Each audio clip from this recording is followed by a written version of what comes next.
in Genesis chapter 2, verse 18, he said, it is not good for the man to be alone. The man needed someone that corresponds to him, that is a one-to-one correlation to him. The man needed the woman. He couldn't make it by himself.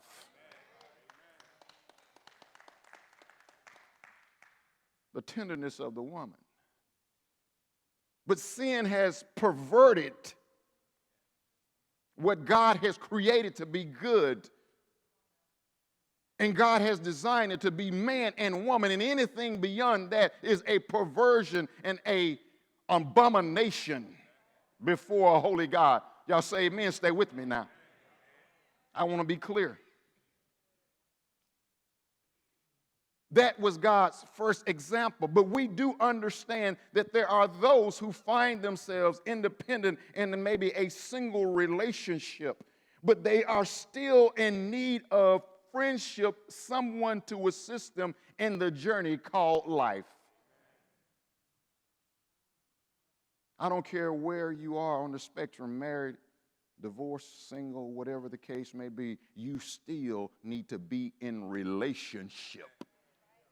Because the day will come where you will stumble, you will fall, and you need somebody who can come and help you up in your calamity.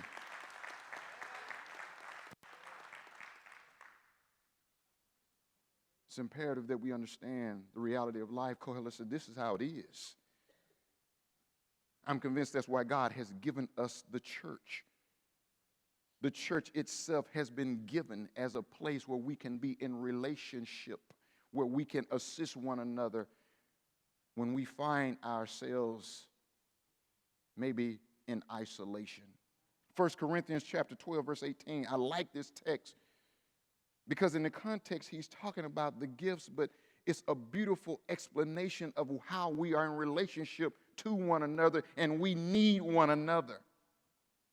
But now God has placed the members, each one of them, in the body, just as he desired. If they were all one member, where would the body be? But now there are many members, but one body, and the eye cannot say to the hand, I have no need of you, or again, the head to the feet, I have no need of you. No, each member of the body, we are independent, but we need one another. And that's how we are as human beings. We need one another. We are dependent on one another. We are not autonomous and stand in isolation to ourselves, because a day will come where we will fall, and we need someone there in partnership with us to help us, to lift us out of what we may go through. That is first mirrored in the paramounts of heaven, God the Father, God the Son, and the Spirit. Then it is mirrored in the relationship between the husband and the wife. It is mirrored there in the family with the children. And then we find, because of sin and its taint that has destroyed so much in our society, that God has put us in relationship to one another. And we are there for one another. Everybody's not going to be married. And as a church body, we have to be there to assist, to help those. Some will endure the heartache and the pain of divorce. It's the reality of life. But you still matter to God. You still matter to the church. And God still used even in the context of divorce. You have to keep moving. It's so tragic that in churches that it's like divorce is just a sin that's worth discarding people. That is not so. God still used the broken. And I'm convinced that divorce is not something that only classifies brokenness. People can be married and still broken. But it is God who makes one whole. No matter what broken state they find themselves in. Kohelet is letting us know, he said, you are in need of others.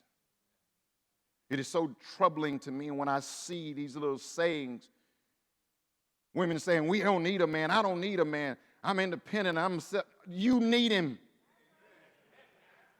Don't lie to yourself, ladies, please.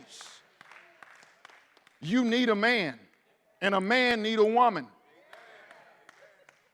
Y'all with me this morning? If you're with me, say amen. Stay with me now. For those of you online, if you're with me, say amen. A woman need a man, and a man need a woman.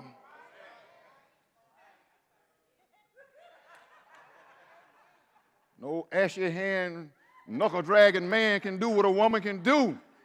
He can't do it. We need to get that straight. Your rough, ashy hands on me, no.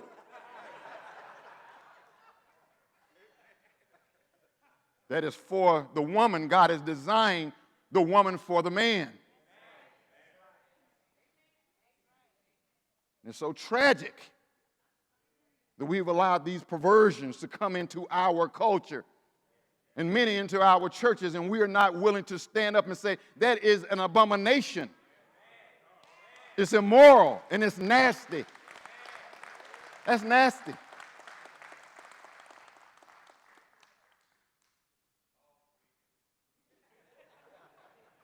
Saints of God, we cannot acquiesce to this culture.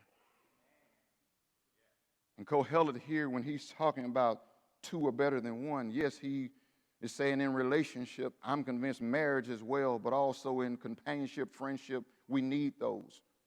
But in the natural order that God has designed for the created order, for us to reproduce and to bring glory to him, is the husband and the wife in holy matrimony. It's always to be held honorable in high regards and to glory unto our God.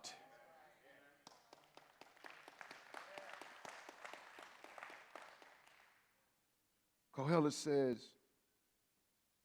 furthermore, if two lie down together, they can keep warm. There is a supernatural component to everything that God has designed. The male and the female, the body has been designed to assist the other even with the body heat. God, in his infinite wisdom, when he created humanity, he put certain innate things within us so that we can be mutually benefited, even in just simple acts as laying down, in simple acts as touch, in simple acts as embraces. God has placed in there a supernatural element that cannot be found anywhere, because God in his infinite wisdom designed us to be in these relationships. There is a bonding when the husband and wife come together. There is a mutual appreciation. There is a oneness that is found that cannot be replicated in any other context. Why does God do this? Because God understood who he had designed in his image and his likeness. And Kohelet understand it, and he's saying the two need one another. He said, what if they get in a fight? You can't overpower them both. He said, because they are there working together. One has coverage for the other. He said, a cord of 3 strands is not quickly torn apart. I like that, because you say, I thought he was talking about 2. So how does he get to the 3rd?